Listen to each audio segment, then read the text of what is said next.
শীর্ষ ক্রিকেটার তাসকিন আহমেদের বিরুদ্ধে মারধরের অভিযোগ করেছেন তারও এক বন্ধু। এতে মিরপুর মডেল থানায় ডানহাতি পেসারের বিরুদ্ধে সাধারণত ডায়েরি করা হয়েছে।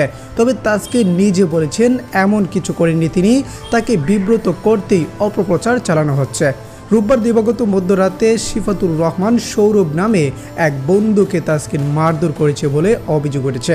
তাসকিনের বিরুদ্ধে সাধারণত ডায়েরি হয়েছে বলেছেন মিরপুর মডেল থানার তদন্ত কর্মকর্তা রাজীব হোসেন। দ্য ডেইলি স্টারকে নিশ্চিত করেছেন তিনি বলেন তাসকিনের বিরুদ্ধে একটা জিডি হয়েছে, তবে এই মুহূর্তে আর বিস্তারিত কিছু বলতে পারছি না।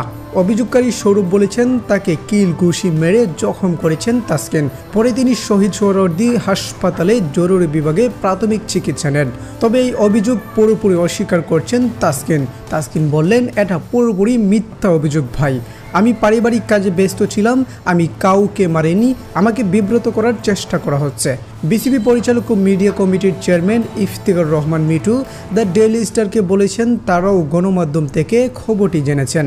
বিস্তারিত জেনে তারা শৃঙ্খলা ভঙ্গের বিষয়টি খতিয়ে দেখবেন।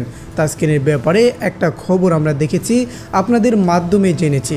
পুরো বিষয়টা খোঁজ নেওয়ার চেষ্টা করছি। তাসকিনের সঙ্গে এখনও আমাদের কথা হয়নি। আমরা আগে খোঁজ নেব, জানবো, তারপর প্রয়োজন হলে তদন্ত করব, আলোচনা করব।